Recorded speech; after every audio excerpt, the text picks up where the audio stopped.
Nuestro siguiente invitado, muy a propósito de este tema, nos va a desasnar con referencia a algunos datos que son de importancia, porque como decíamos recién aquí con Martín, Jimena y Daniel, la semana pasada se confirmó la detección de casos de la variante Omicron en Uruguay.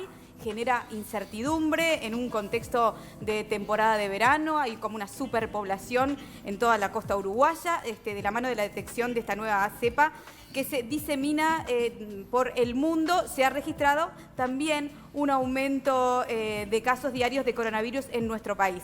Es por eso que hemos invitado en el día de hoy, y ya te agradecemos que hayas venido hasta aquí, hasta Piso, a Henry Albornoz, es infectólogo. Bueno, ¿cuánto preocupa, no? Buenos este días. aumento. Muchas Buen día, gracias. Henry. Gracias por venir. Gracias. ¿Aumenta, preocupa el aumento de estos casos diarios en Uruguay? Sí, sin duda, porque Uruguay está entrando en otra fase distinta de la que veníamos teniendo, ¿no? Tuvimos un año 2020 donde, si bien tuvimos en una primera etapa algunos brotes y una situación que preocupó inicialmente, después tuvimos un 2020 en general como muy tranquilo. Hacia el final del 2020 empezamos a insinuar esa primera ola que se consolidó después entre mayo, junio, abril, mayo y junio, que obviamente fue los peores momentos de la epidemia en el Uruguay. Tuvimos una etapa ahora de unos 5 meses aproximadamente de relativa estabilidad, con un número de casos relativamente bajos, sin un crecimiento claro hasta noviembre prácticamente, y en la segunda quincena de noviembre para acá, lentamente empezó a haber un aumento de casos.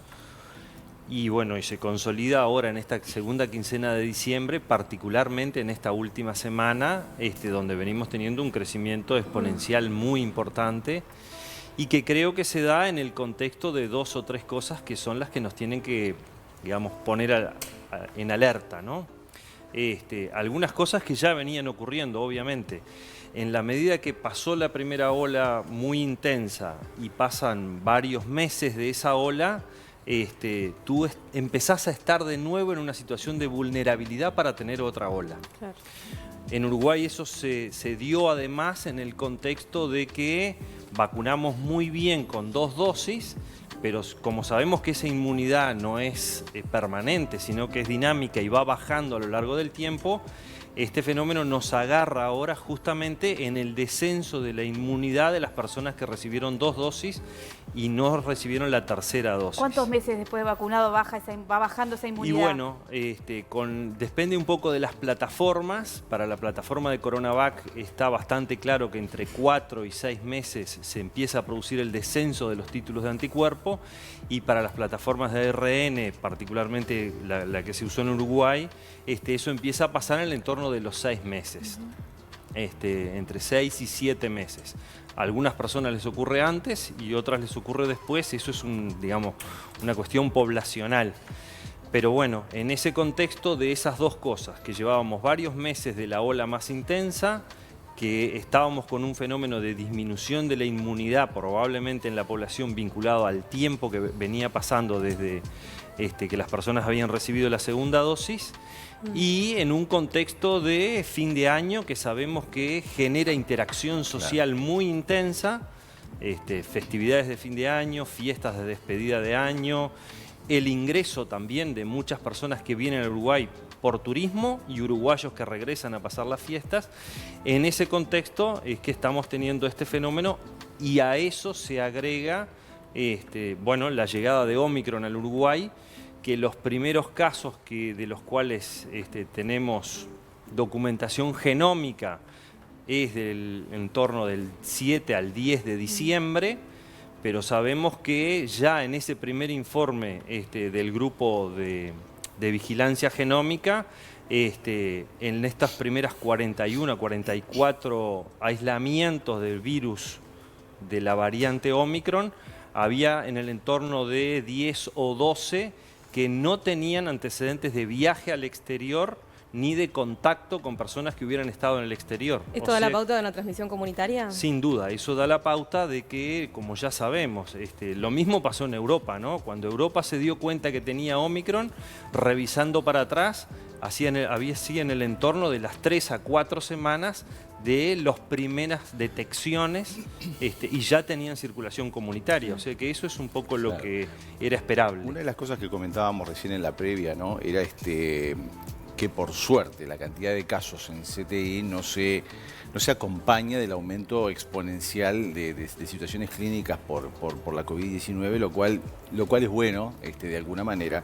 No obstante, digo, se corre el riesgo de una saturación del nivel de salud en lo que hacemos referencia al primer nivel de atención, o sea, de las policlínicas, porque aparte me ha pasado de cantidad de personas que no, estoy resfriado, no, es un dolor de garganta o por ahí eventualmente un poquito de fiebre, o sea, estamos viendo sintomatología bastante liviana, por decirlo de alguna manera, en comparación con lo que veíamos con las otras variantes previas, que también hace que la gente se relaje un poquito más. No obstante, igual la gente consulta, entonces se corre el riesgo de saturar el sistema de salud a nivel del primer nivel de atención. Sí, sin duda. De hecho, estamos teniendo una sobrecarga, yo no diría una saturación en este momento, pero a ver, para poder hacer 16, 17 mil test, eso implica una logística de trabajo a nivel de los sitios donde se realizan los hisopados y de los laboratorios, pero sobre todo la logística más difícil es la de implementar la realización de todo ese número de hisopados.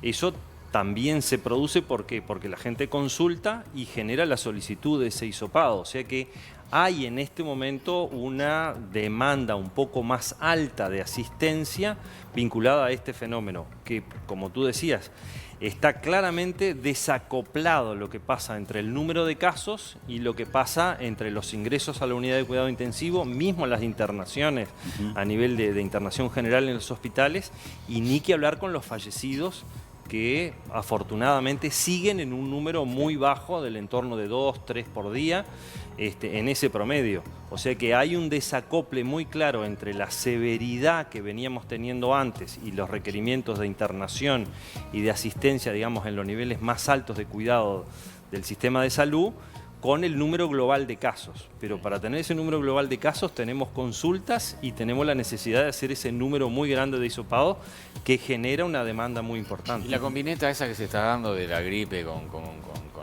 el COVID es... Flurona, la flurona que encontraron en Israel. La Sí. hija embarazada, ¿no? Porque en Brasil ya hay también, ya hay unos bebitos. Sí, que lo vienen. a ver, Eso es- el virus gripal es un virus que en estos últimos años circuló menos, pero sabemos que no es un fenómeno que vaya a dejar de ocurrir, va a seguir ocurriendo.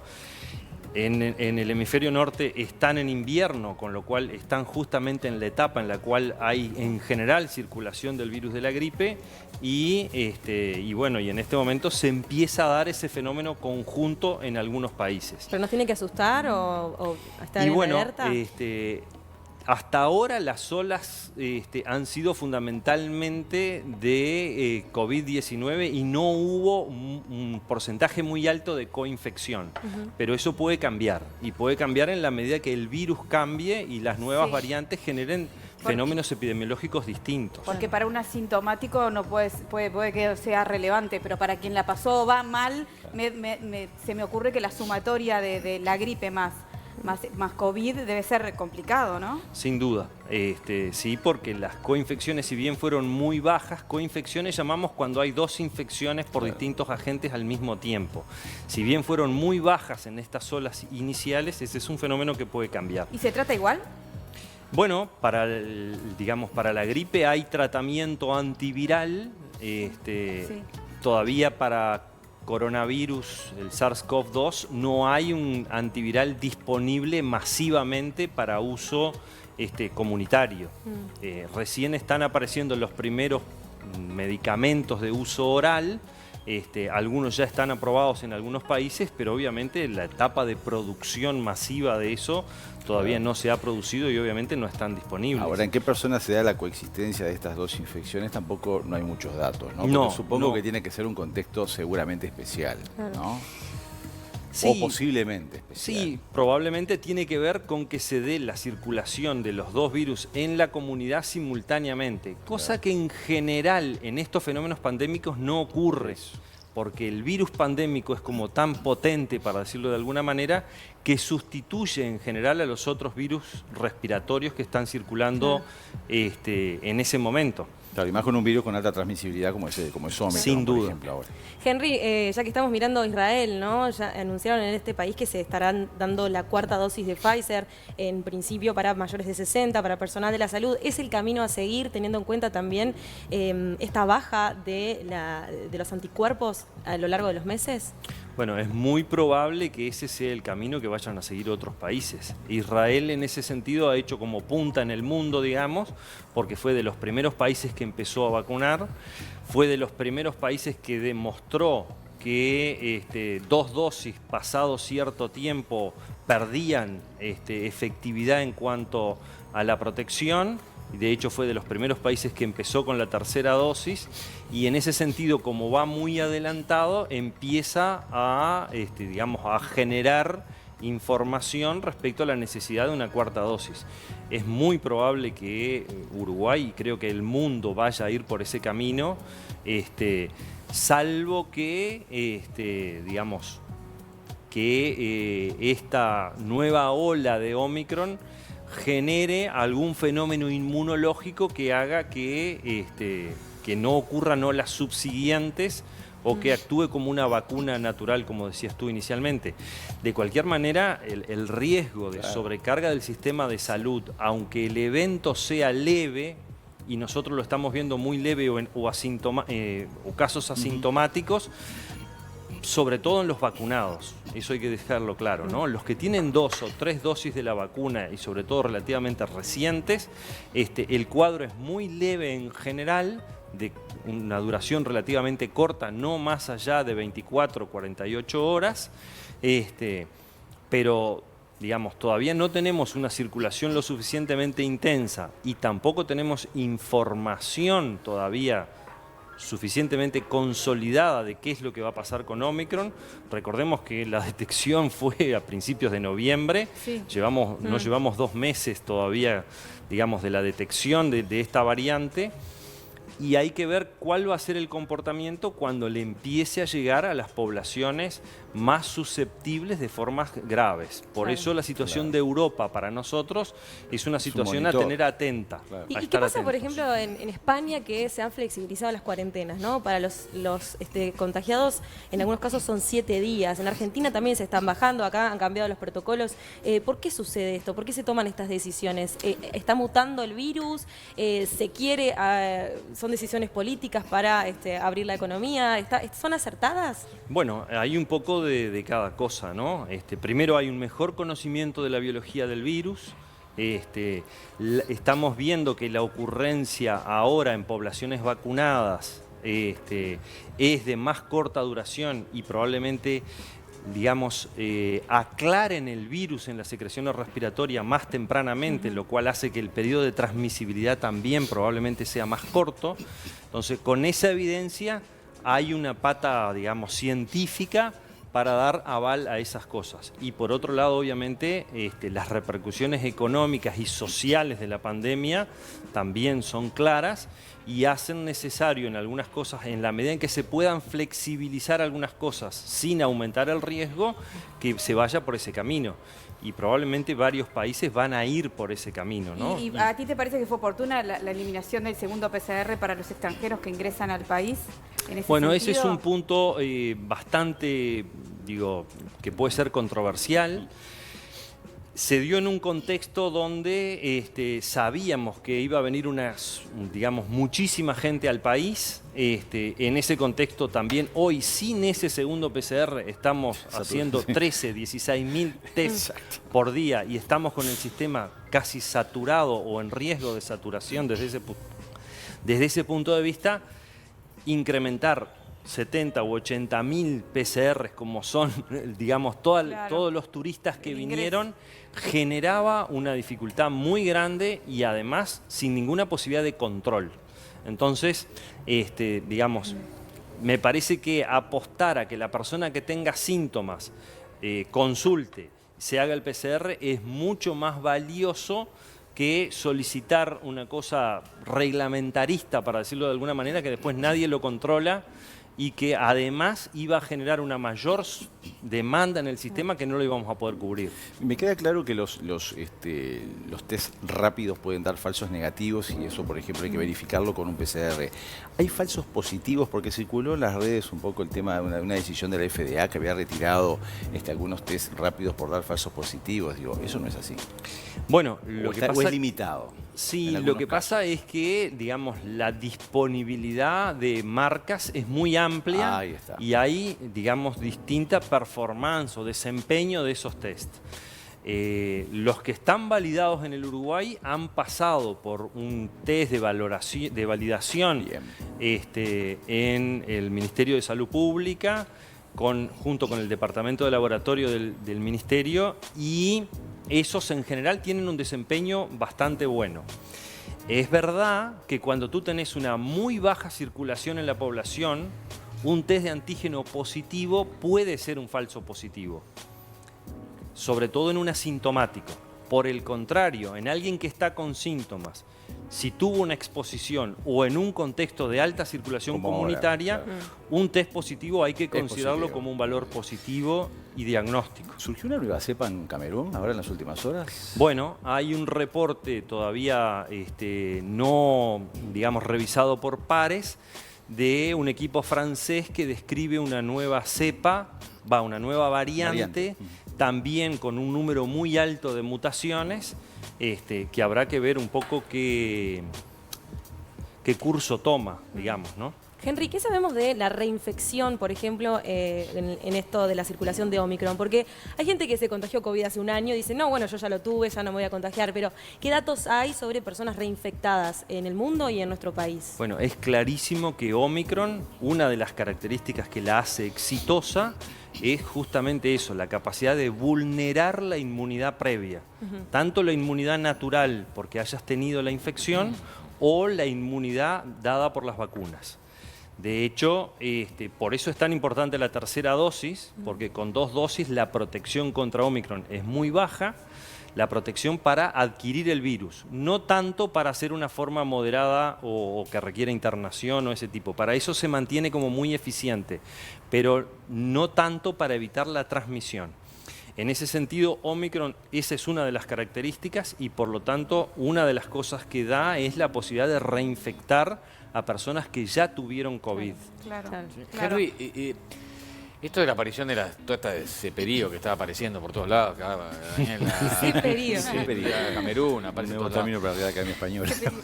En el fondo, entonces, al final, la OMS tenía un poco de razón en decir que vamos a vacunar al mundo entero, vamos a vacunar a África, vamos a vacunar a los países pobres, porque lo que va a suceder es que van a aparecer cepas de todo tipo y color. Y es un poco lo que está pasando, ¿no? O sea, la aparición de distintas cepas que surgen de más o menos del mismo lugar, de gente que no tiene nada, no se vacunó nunca nada, ¿no? Entonces, Sí. capaz que la clave era haber vacunado, ya no era la aldea, sino ver un poco más el mundo, ¿no? Sí, sin duda. Estos fenómenos pandémicos tú no los podés abordar con una visión focalizada Y es lo que en pasa tu que sí, aldea y o bueno. en tu país, porque cuando tú abrís los ojos te das cuenta que el fenómeno es global y de hecho fue lo que le pasó a Europa, digamos, le entró de África y ahora tiene el fenómeno instalado. La inequidad en la distribución de las vacunas obviamente es un fenómeno que como humanidad tenemos que analizarlo, no hay ninguna duda, que haya Pero que ha sido toda la continentes. vida, ¿no? No es tampoco nuevo. Sí. Pero a No ver, es nuevo, pero- lo podemos discutir para las vacunas, Claro. pero también lo discutimos para otras la cosas, lo accesibilidad, discutimos salud para, en general. para los alimentos, para medicamentos y para otras cosas. Claro. ¿Cuál es el rol ahora, cambiando un poquito de enfoque, el rol de los niños en la transmisión ahora que la semana que viene van a comenzar a ser vacunados? ¿Cómo va a ayudar que ellos también tengan la inmunidad de las vacunas? Bueno, Los yo niños creo chiquitos. que es muy importante, porque este fenómeno que vimos sobre fin de año, sobre, digamos, del último trimestre, estuvo muy concentrado en las poblaciones no vacunadas. Y de hecho, en los niños, particularmente en lo que tenía que ver con brotes en los colegios y exposiciones en ese tipo de entorno o en las actividades sociales de los niños.